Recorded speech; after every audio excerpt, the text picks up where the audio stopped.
Guidance, balik lagi nih sama aku Caca Dan saya Kanza. Pada kesempatan kali ini kita bakal ngobrol-ngobrol bareng Pak Diarko selaku Bapak Kesiswaan SMK Negeri 11 Semarang nih. Pak Diarko hari ini pakai batik semua ini dalam rangka apa, Pak? Oh iya, ini dalam rangka Hari Pendidikan Nasional di SMK Negeri 11 Semarang. Untuk Hari Pendidikan Nasional, para guru, karyawan, kemudian seluruh siswa memakai baju adat yang berbeda-beda. Itu sebenarnya memiliki filosofi sih, bahwa seseorang itu memiliki keunikan masing-masing kan, memiliki latar belakang yang berbeda, memiliki latar belakang agama yang berbeda. Nah, keunikan inilah yang dihargai. Keberagaman, betul. Terus murid juga bisa mengekspresikan dirinya menggunakan apa yang mau juga ya. Hari ini. Selanjutnya setelah upacara Hari Pendidikan Nasional yang dilakukan di lapangan SMK Negeri 11 Semarang, dilanjutkan dengan budaya literasi. Oh, literasi. Ya, literasi. Apa saja yang dilakukan di literasi? Ya, di masing-masing kelas yang diteladani oleh para guru pengampu, seluruh siswa membaca buku, entah dari buku sastra, entah buku humaniora, entah buku sains dan teknologi, autobiografi, ataupun buku-buku yang berbasis pendidikan dan psikologi. Terserah masing-masing siswa boleh memilih salah satu. Betul. Itu untuk melestarikan literasi juga ya Pak? Iya, betul. Jadi membudayakan berliterasi. Siswa dibebaskan membawa terserah yang mereka suka gitu ya. Jadi dari Hari Pendidikan Nasional itu sebenarnya sebagai momentum bagi kita untuk berliterasi. Karena kalau kita tahu mengapa kok berliterasi, kalau kita ambil dari salah satu agama, ngambil salah satu agama, ya sebut saja agama Islam begitu. Literasi itu adalah yang pertama, Iqra, buka, gitu kan?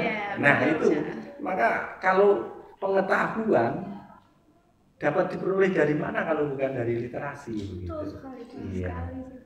Jadi Hari Pendidikan Nasional momentum kita untuk berliterasi, gitu Mbak Kanza sama Mbak Caca. Iya. Nah, menurut Bapak apa sih makna secara luas Hari Pendidikan Nasional sebagai seorang pendidik? Ya, kalau kita memperhatikan sejarah Hari Pendidikan Nasional itu kan hari kelahiran Bapak Pendidikan kita. Bapak siapa? Ki Hajar Dewantoro kan gitu.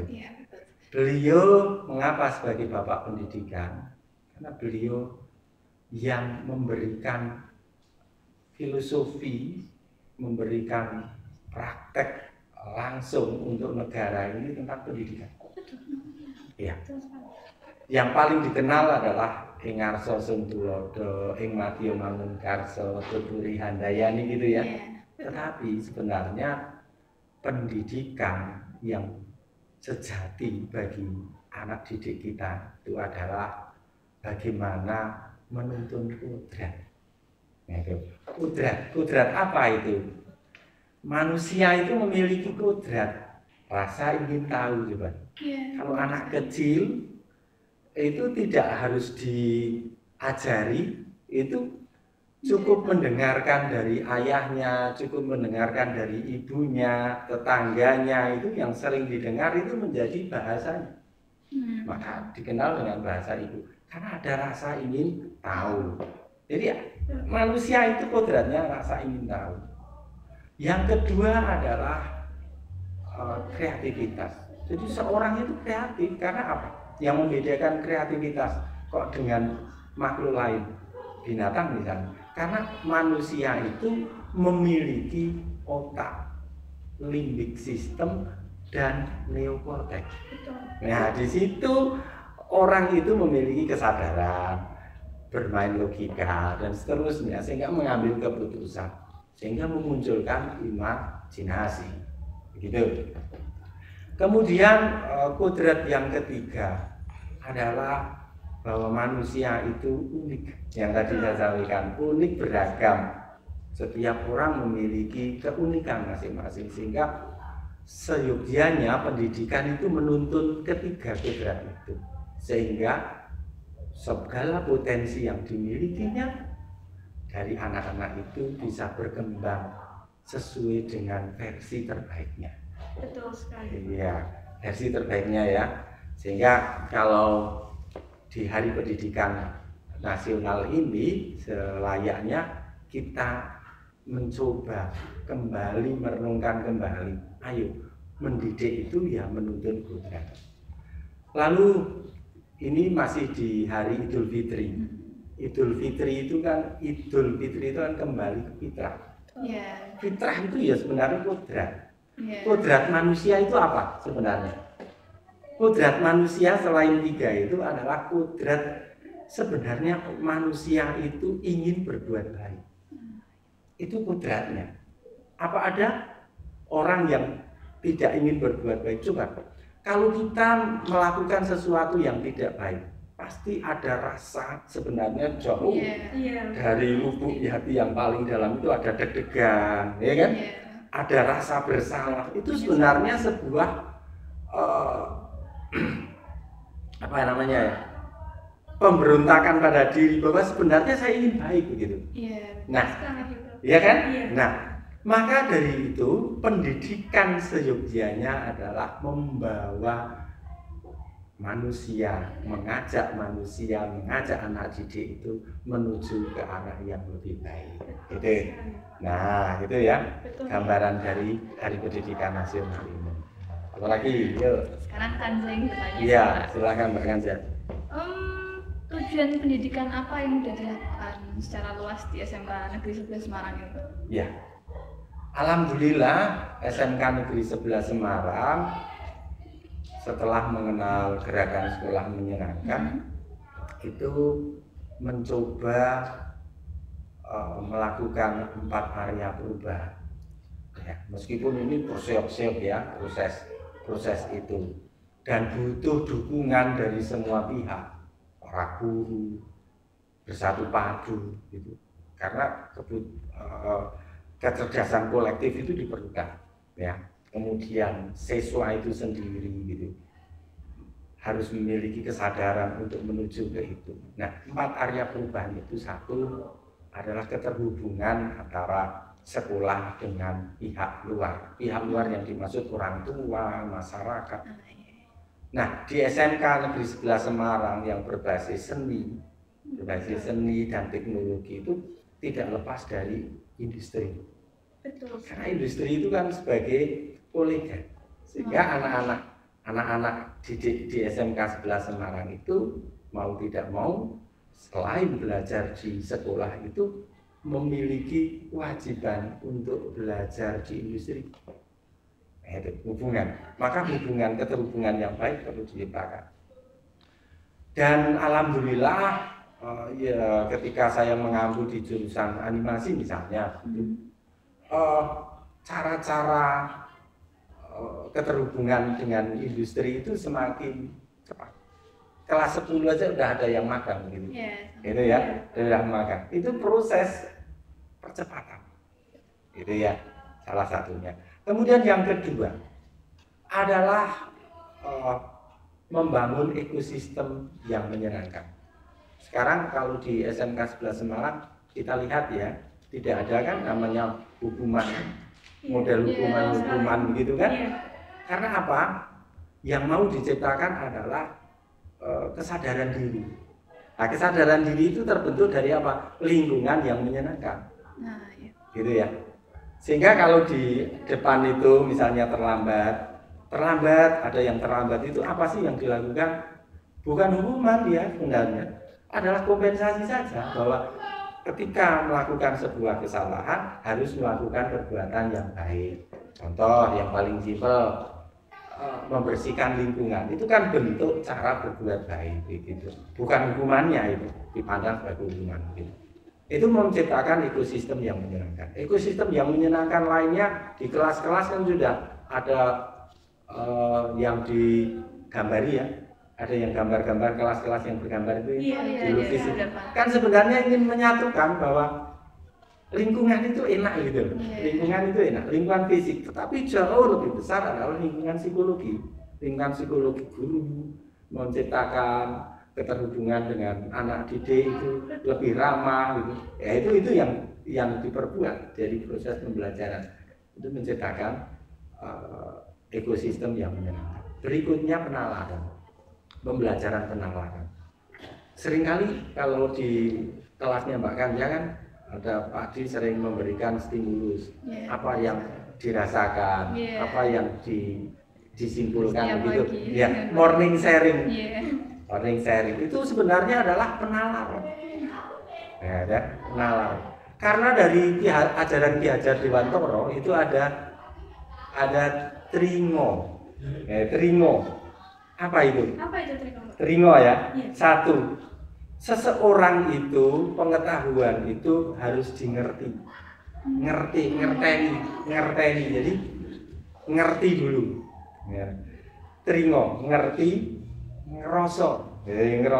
Jadi setelah pengetahuan diketahui, dipahami, itu harus dirasakan. Dirasakan enak atau tidak ya pengetahuan yang diperoleh. Ini bermanfaat atau tidak ya, itu dirasakan, ngerosok. Selanjutnya ngelakoni. Jadi apa yang diperoleh, dirasakan, itu selanjutnya dilaksanakan. Pengetahuan tidak akan bermakna apa-apa ketika tidak diimplikasi, tidak direalisasikan. Jadi ada tringo, ngerti, ngerosok, ngelakoni. Sebut saja paling simpel. Anak-anak itu kan sering tahu kalau sampah gitu ya, tahu membuang sampah di mana gitu ya. Itu di tempat sampah tahu ya, ngerti. Tetapi kadangkala tidak sinkron dengan apa yang dirasakan. Tidak tahu kan, wong ada sampah aja meneng gitu, ada sampah aja diem saja, tidak merasakan itu sampah enak nggak ya gitu ya, risih atau tidak gitu kan. Nah, iya, harusnya kan kalau sudah tahu itu merasakan, oh iya ya, apa yang harus dilakukan? Oh, segera mengambil sampah itu diletakkan di tempat sampah. Itu actionnya yang paling simpel begitu. Nah, di Hari Pendidikan Nasional kita kuatkan lagi tringo, ngerti, ngerosok, ngelakoni, gitu ya Mbak Kanja. Iya. Kamu selanjutnya kan mau saya? Sangat setuju sekali dengan pendapatnya Pak Diarto ini. Nah, saya mau nanya nih Pak. Iya. Apa yang harus dilakukan oleh siswa untuk memperingati Hari Pendidikan Nasional ini? Iya.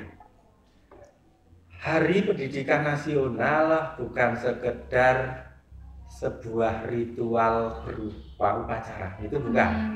Upacara itu hanya sebagai momentum saja, mengingatkan saja. Tetapi yang jauh lebih dari itu adalah bagaimana tringo itu ngerti, ngerosok, melakoni untuk apa? Satu, berliterasi. Bagaimanapun pengetahuan tidak akan diperoleh tanpa literasi. Literasi itu bukan sekedar hanya membaca buku loh ya, membaca situasi, membaca keadaan, kemudian merasakan keadaan itu, kemudian bertindak. Ya, bertindak itu melakoni itu sendiri. Nah, di Hari Pendidikan Nasional itu justru saya ajak, ayo membudayakan literasi. Literasi akhirnya dari aspek memahami, menerapkan, dan sampai aspek mengambil kesimpulan, keputusan. Ya, sehingga saya ajak, mari mengenali diri kita sendiri terlebih dahulu, apa kekurangan kelebihannya, kemudian setelah tahu kekurangannya, nah, dari kekurangan itu dihindari, kemudian kelebihan itu justru dioptimalkan. Nah, sehingga justru seorang pelajar itu harus haus akan pengetahuan dan keterampilan. Itu kan? Bukan hanya diperoleh menunggu dari para guru, bukan, tetapi bagaimana pengetahuan itu diraih, kemudian ayo dicari gitu ya, kemudian diterapkan gitu. Sehingga harapan selanjutnya SMK Negeri 11 Semarang itu benar-benar sesuai dengan slogannya. Apa itu? Bersinergi, berprestasi gitu. Tapi yang jauh lebih penting bukan sekedar secara nalar pintar, tapi memiliki empati yang tinggi. Ya, gitu ya. Iya, gitu. Oke, poin saya lagi nih Pak. Ya. Oh ya, apa yang membuat dari pendidikan nasional ini tuh berkesan bagi Pak Diarko? Mungkin ada sesuatu yang wah di sini. Iya. Sebenarnya yang berkesan itu kalau Pak Diarko karena sebuah tantangan. Apa itu? Tantangannya adalah literasi anak-anak kita masih rendah. Iya benar. Ya kan? Iya, Pak. Jadi ini sebuah tantangan. Di SMK 11 Semarang budaya ini harus terus dilakukan.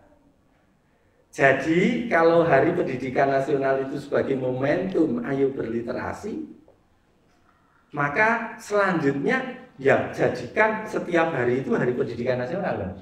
Iya. Sehingga akan berliterasi terus Setiap gitu. hari. Setiap hari berliterasi. Nah, tentu saja ini dibutuhkan keteladanan dari para guru. Nah, kalau Mbak Kanja dalam minggu ini sudah berliterasi berapa buku? Ya, gitu. Saya lebih banyak baca itu Pak. Mungkin karena anak sekarang lebih ke digital semua ya. Saya jadi lebih banyak baca kayak komik, novel yang ada di digital handphone gitu ya. Itu juga termasuk buku kan? Buku digital. Buku digital. Sesuai dengan zamannya. Iya, benar sekali sih Pak. Iya. Gitu ya. Iya, Intinya Pak. berliterasi, sebuah tantangan. Itu yang menjadi kesan saya dan makanya di Hari Pendidikan Nasional itu saya benar-benar mengajak seluruh sivitas akademika SMK Negeri 11 Semarang, terutama anak-anak, ayo berliterasi. Maka ini momentum bersama, gitu. Nah, pertanyaan terakhir Pak, apa saja sih kegiatan yang dilaksanakan di SMK Negeri 11 Semarang untuk memperingati Hari Pendidikan Nasional ini? Ya, sebenarnya setiap kegiatan yang dilakukan di SMK Negeri 11 Semarang itu semata-mata untuk mengarah ke proses pendidikan yang memanusiakan manusia. Ya, saya selaku wakil kesiswaan ada beberapa program yang ada di OSIS misalnya gitu ya. Itu apa sih? Saya memberikan sebuah tantangan bagi pengurus OSIS. Betul. Apa saja Pak tantangannya?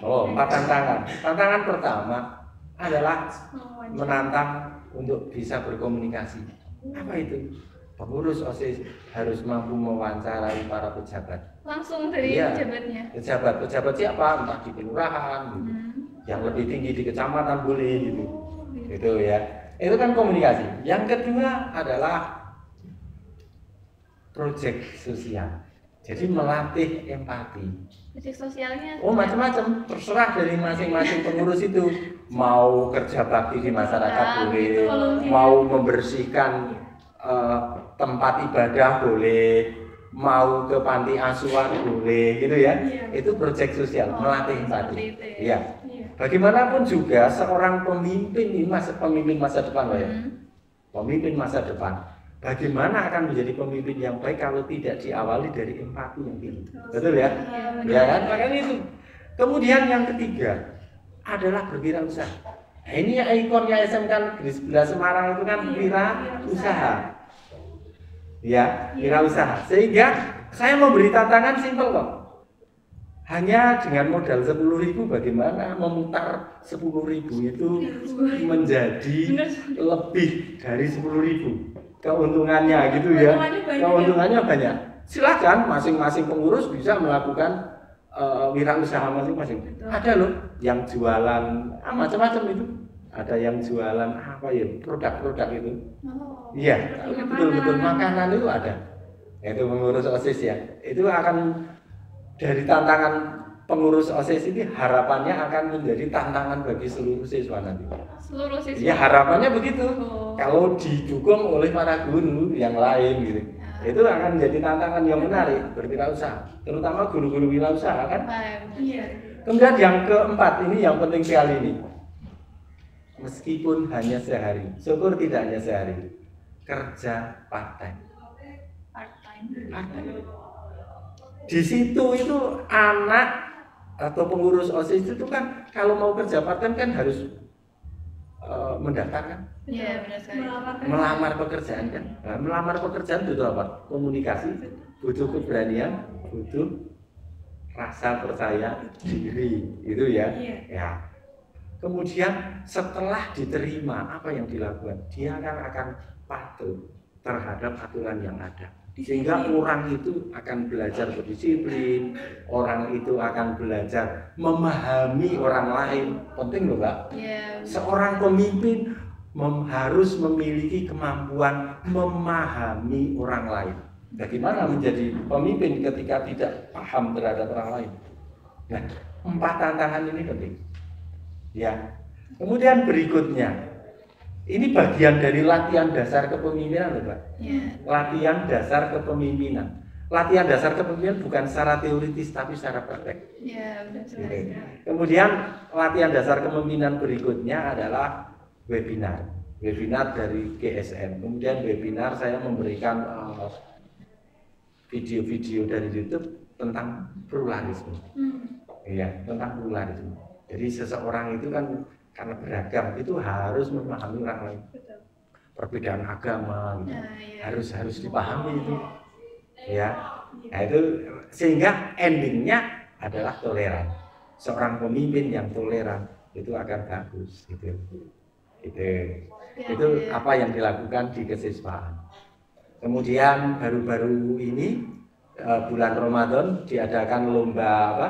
Ada dai, ada lomba tilawah, ada lomba membaca, lomba bercerita Alkitab, ada lomba lagu rohani. Mengapa kok dua-dua ini? Yang 2 itu yang Islam, 2 yang Kristiani. Karena di tempat kita kan ada yang Islam, ada yang Kristiani. Tapi kok dua-dua ini? Ya supaya imbang. Tidak ada yang namanya mayoritas itu kemudian apa ya menjadi mayoritas yang menekan, tidak ada, tapi ada keseimbangan. Nah ini salah satu cara merealisasikan bentuk pluralisme dan toleransi. Gitu ya. Sekaligus apa? Untuk membangun bibit-bibit. Oh, dengan dai itu bibit apa sih yang akan diperoleh? Public speaking. Gitu ya. Nanti toh akan dimanfaatkan ketika di dunia kerja, gitu kan? Public speaking. Gitu ya. Nah, itu gambaran dari kesiswaan SMK Negeri 11 Semarang. Sebelum kita close nih Pak, ada yang ingin disampaikan Pak Diarko lagi ke teman-teman yang ada? Ya, di Hari Pendidikan Nasional ini, mari anak-anakku semua berintrospeksi pada diri kita sendiri. Seberapa banyak sih pengetahuan yang kita peroleh, seberapa banyak buku yang kita baca. Kalau masih sedikit, mari kita berbudaya, berliterasi. Karena dari literasi itulah kita akan semakin cerdas. Kalau cerdas, kita akan bisa syukur nanti akhirnya bisa menghidupi dirinya sendiri. Ya kan? Cerdas itu bukan sekedar cerdas secara intelektual, tapi cerdas secara emosional. Nah, orang yang cerdas intelektual dan emosional itu akan imbang, sehingga akan menjadi pribadi-pribadi yang mandiri, begitu ya. Nah, akhirnya endingnya adalah kita akan menjadi versi terbaiknya masing-masing. Kita tidak bisa membanding-bandingkan satu sama lain, tapi setiap orang individu memiliki versi terbaiknya masing-masing. Yang terpenting adalah hari ini jauh lebih baik dari hari kemarin, begitu kan? Ada perkembangan dari diri sendiri. Itu saja, ya. Oke. Terima kasih atas waktu dan kesempatannya untuk Pak Diarko. Makasih banyak Pak Diarko. Ya, sama-sama Mbak Kanja, Mbak Caca. Kalian generasi muda yang luar biasa ini. Ya, terima kasih kepada kru. Nah, ini kru ini. Podcast ini tidak bisa berjalan tanpa adanya kru ini ya. Ya, luar biasa. Tepuk tangan untuk kita semua. Oke teman-teman, mungkin sampai sini dulu aja podcast kami bersama dengan Bapak Diarko selaku Wakil Kasiswan SMK Negeri 11 Semarang. Thank you for watching. See you next time. Dah.